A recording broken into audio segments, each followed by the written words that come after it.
Hello everybody and welcome back to the channel. Really great to see you again. I know that I can't actually see you, but I know you're there. So yes, hello to everybody. Now today I'm bringing you a beer that I should have brought to you back in Oktoberfest time. It is from Utopian Brewery and it is their Fest beer that they brewed for Oktoberfest.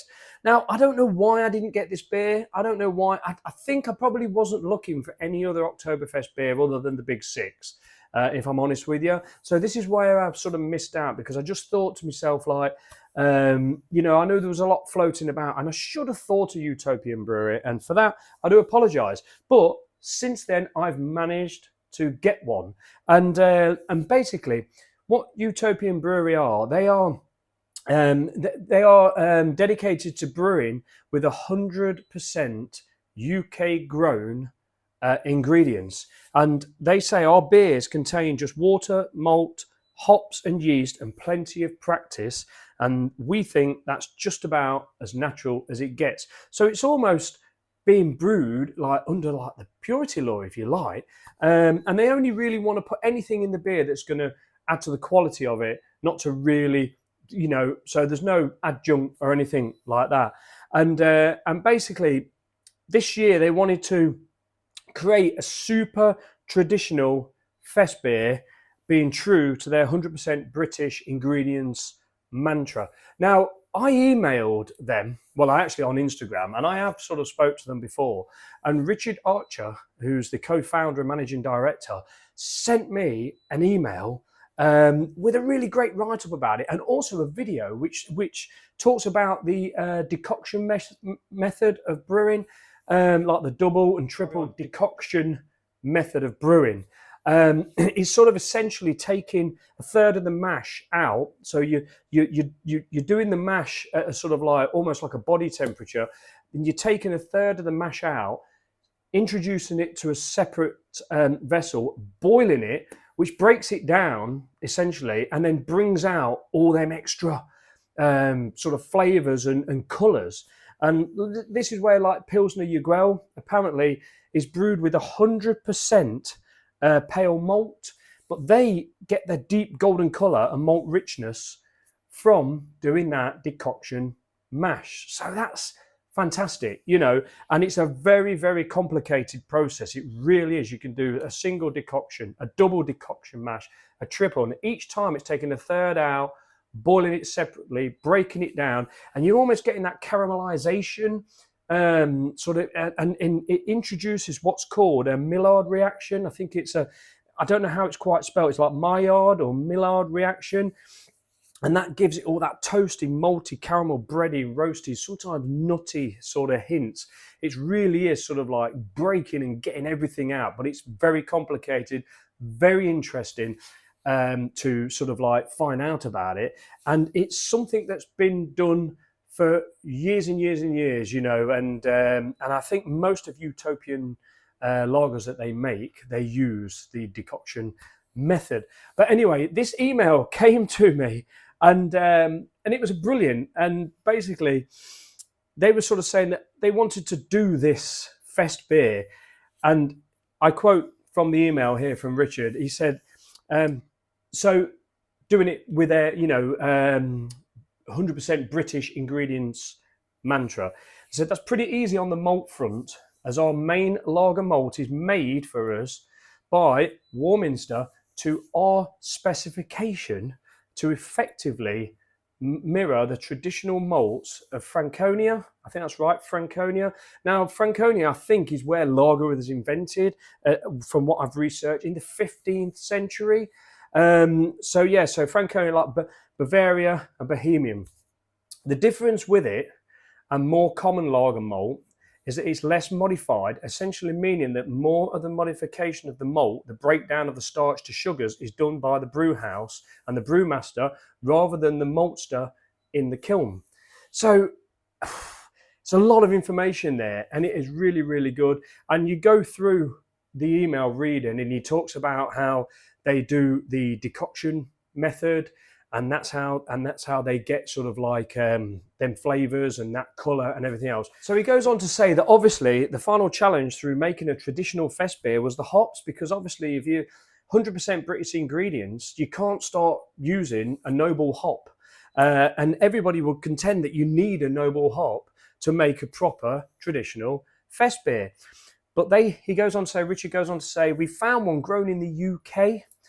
We were fortunate, to be honest, to get introduced to a Hereford hop grower, Tom Probert, who alongside some British varieties also grows some international hop varieties rare in the UK. We were very fortunate to get 50% of his small 2022 crops of Hersbrucker, which is like a noble hop, really. So he's grown a Hersbrucker, if I'm saying that right, hop, which was only used in 2 beers in 2023. And those cone hops were used as a late addition to round the beer off and to give it a wonderful, authentic finish. So a world of information from him that obviously he knows a lot more about what he's talking about than what I do. But what I'm going to do now, I'm going to crack open the beer and let's see what it tastes like. I'll be back in a second. So here we have it from Utopian Brewery, their Fest Beer 2023, which I do apologise to the guys and girls at Utopian. I should have done this as part of the Oktoberfest beer, and I promise you I'll be looking out for it when the Oktoberfest period starts this year. So this says here, a lovely can here, if others can see it as I have seen it, then it may be called a vision rather than a dream. So I think that goes on a lot of the cans.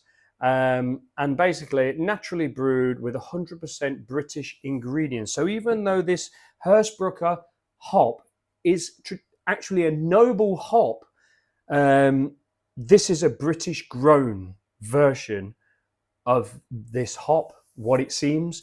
I'm not that savvy about it, but this is the information that I'm getting. So we're talking like, the malt, which is sort of grown, the barley or the malt, whatever, is grown to their specification, and they have their own sort of yeast that they use, and now we've got this hop that's grown as a traditional sort of noble style hop. It's all in there, but yet it's all British ingredients. So let's crack this can open, get it into this glass, and see if this gives what I'd sort of expect from what I've been having from a Oktoberfest fest beer.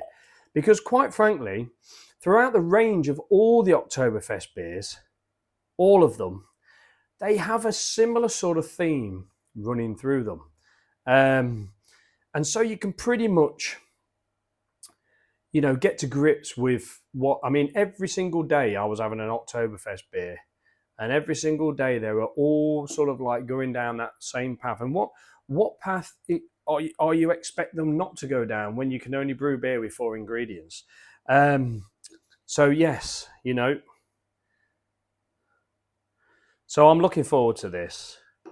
It's been a long time coming. I don't know how to present that can, because the actual, the wording goes all the way around it. And again, oh no, it is a label. Thankfully, it's a label, so I'm going to be able to pop that on the ceiling.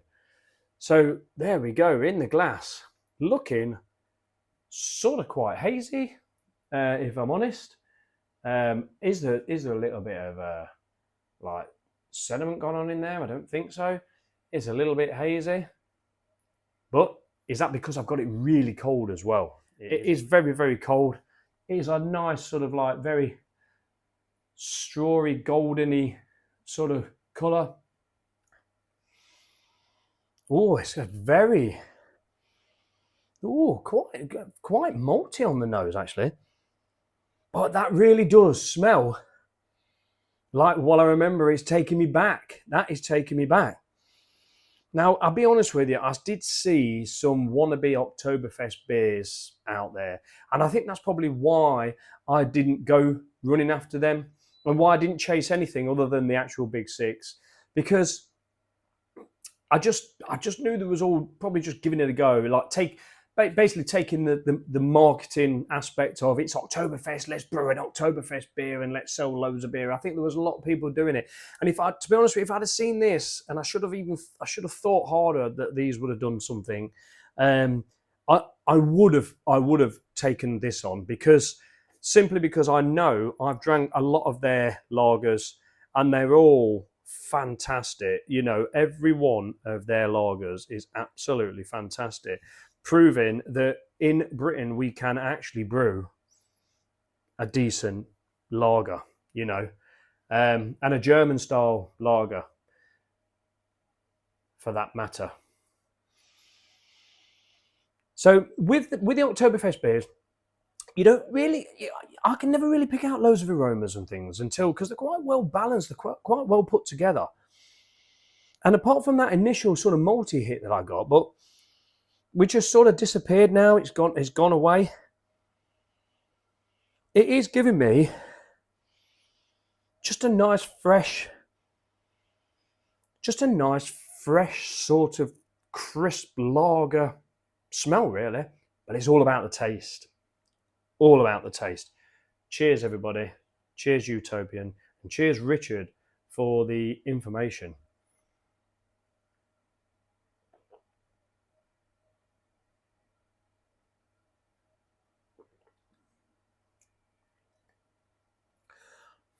Ooh. Oh, yeah. Oh. Mm. Mm.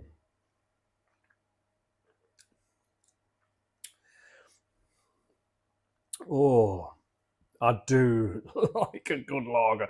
2024, I'm telling you now, is going to be me and lager. I think there's going to be a lot of lager coming on this channel, but I'm going to have to go backwards and forwards throughout the styles because, you know, otherwise you're going to get bored of me doing lagers all the time. But yeah, lager is going to be in my life a lot over 2024. Well, over the summer months anyway. But I'm not bothered about the weather out there, what it's like out there. It's lovely and warm in here now. And this lager, this fest beer, is really hitting the spot. It is quite spicy. Reminds me a little bit of the Lowenbrau Oktoberfest beer, which had quite a nice spice to it.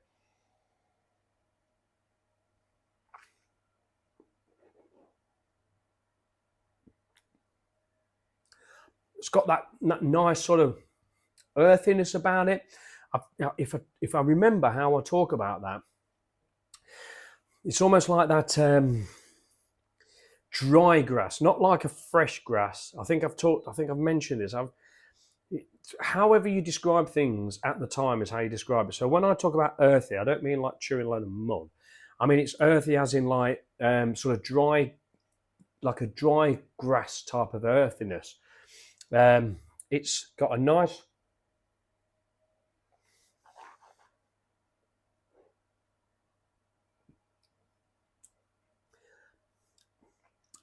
sort of like dryness about it as well, which is more, and there's a nice sweet balance as well in there. But yeah, there's a nice dry, refreshing dryness about it, if you know what I mean. It's like it comes balanced in with the sweetness from them malts that are really starting to leave their mark on the end of the palate when the beer settles itself down, goes down, and then leaves me with that finish. And then malts are coming through, and what I like about it is nothing hits you in the face. I remember that with the Oktoberfest beers. There's not, and I think with any beer, I don't think anything should hit you in the face unless it's designed to. But nothing really hits you in the face with these Oktoberfest beers. Nothing. And this, to be honest with you, is standing really quite tall with the other big boys. Definitely.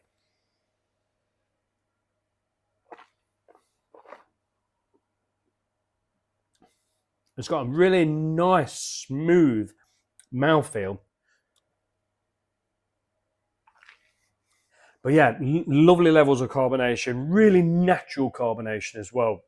There's nothing like the carbonation in this beer has come from the fermentation through the yeast, and that produces that CO2, and you're getting a really natural carbonation. I really find it difficult to explain. It's almost like when you see it in the head, it looks soft. The head of the beer looks soft, and that's how the carbonation is. It's not like say this tonic water here. I always have a bit of tonic water next to me. It's very refreshing, but I also find it a good palate cleanser. So if if you've been drinking one beer and then you want to have another beer and you want to really sort of like get rid of the taste of the beer, a few swigs of that, swirl that around your mouth. It really does. It's really a good palate cleanser for me. And basically that is just fizzy, isn't it? It's carbonated by, not by yeast, is it? It's carbonated by infused carbonation, soda stream type CO2. This is so you just look at it, it just looks so naturally beautiful. So lovely white head, very compact as well, great levels of head retention. But I quite like this. It's probably because I think they've done now I should be looking back on this, but I'm sure they've either done a double or a triple decoction mash, and that tends to give a nicer mouthfeel, I'm told. Yeah, as you're breaking down it, the mash type of thing.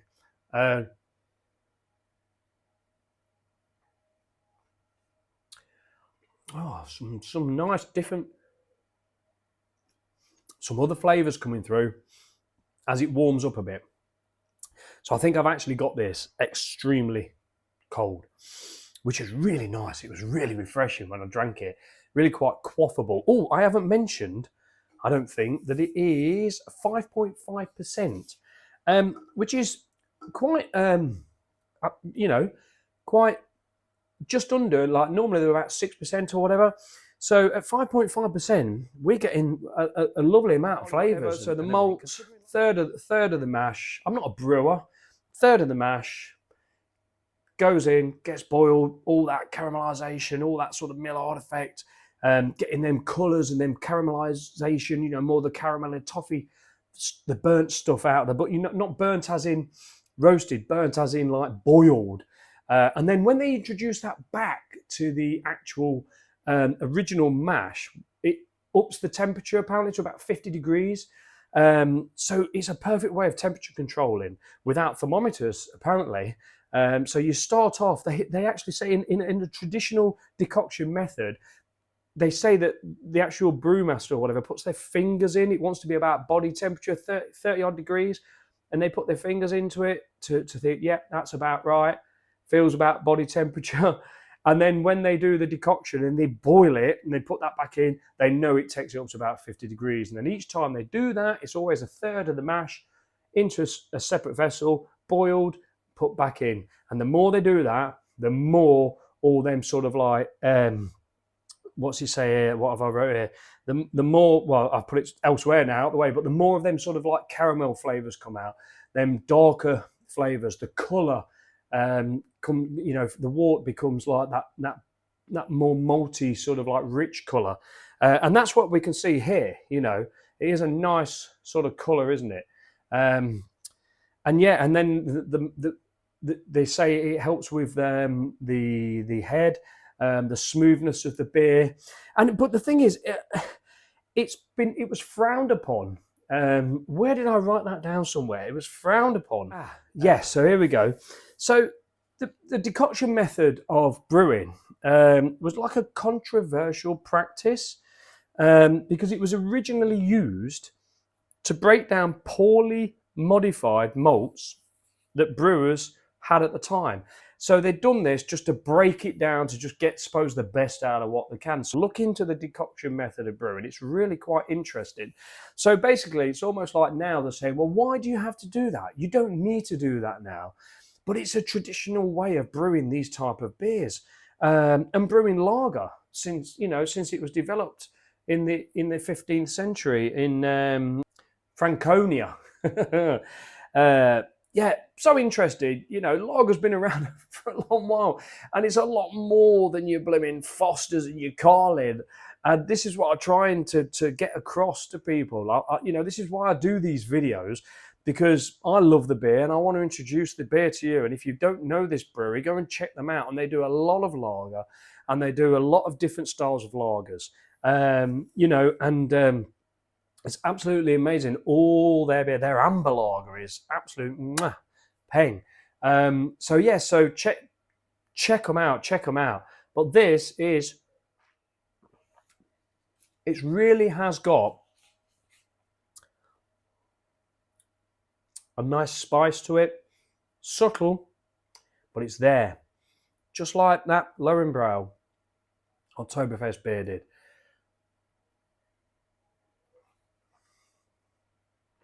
But this is definitely got, it definitely is got a fest beer taste to it, a fest beer feel.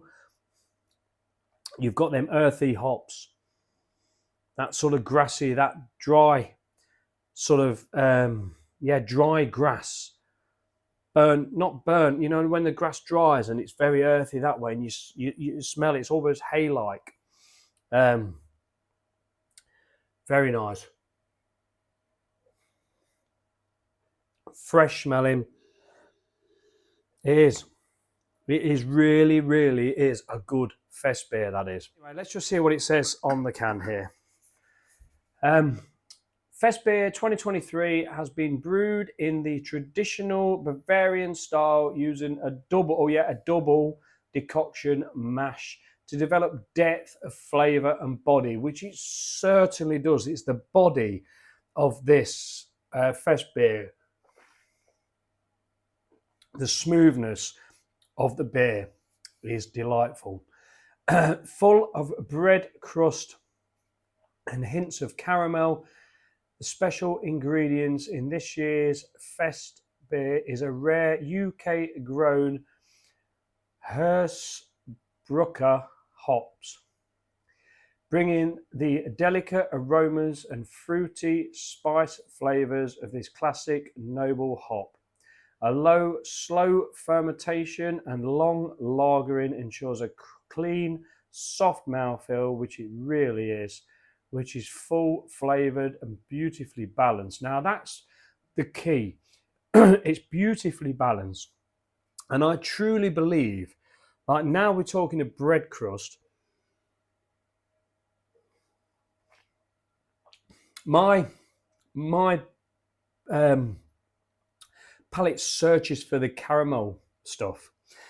And I think you'd need a couple of three of these to really pick out all of everything that's going on in these. And I really think a lot of people have said that about all Oktoberfest beers, all fest beers, that you can't just have one and get it all. They're too complex, they're too balanced, they're really well balanced with all the flavours, that it's very difficult to pick out every single flavour that's in there straight away.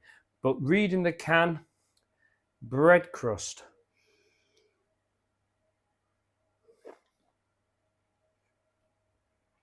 I'm still tasting them nice, sweet, caramelly type of malts, really. So next time I'll buy two of these or three of these, and I'll drink them, and I'll start picking out every single flavour. It's like the fruity sort of, the fruitiness. I'm getting the spice. I mean, yeah, the fruitiness is not really throwing itself at me. But again, it's a different type of fruitiness. You know, it's not like a fruity beer. It's not like a tropical fruit IPA or anything like that. It's going to be very subtle. And I'm quite disappointed I'm getting to the end of this, because it's absolutely delicious.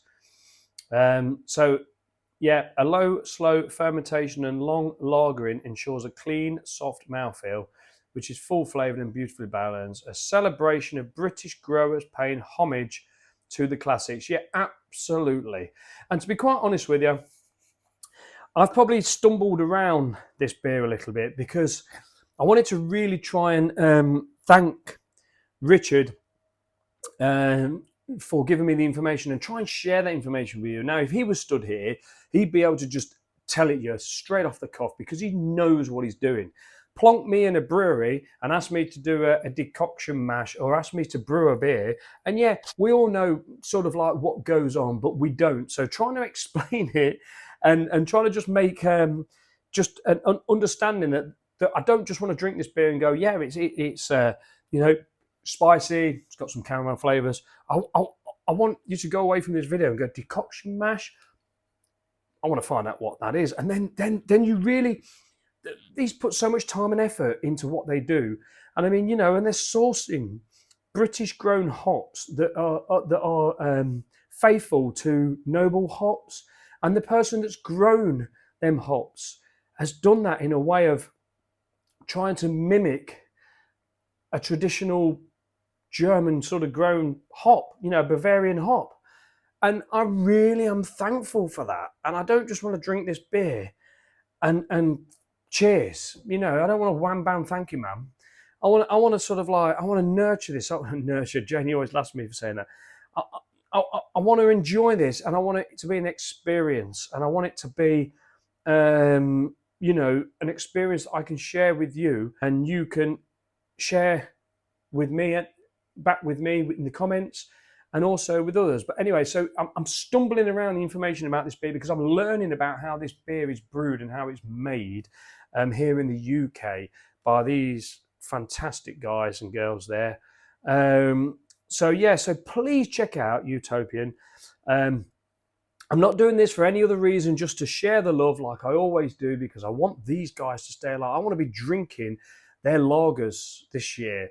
I want them to be introducing new varieties of their lagers, you know, and I want, when Oktoberfest comes, to be able to have the big 6 again, but also have the 7, maybe 8. I don't know. But I think so far, if you're going to trust a UK brewer to give you the closest thing to a authentic and proper Oktoberfest Festbier, you got to check these guys out. Thank you, Richard, at Utopian Brewery. Thank you so much for your email, your messages.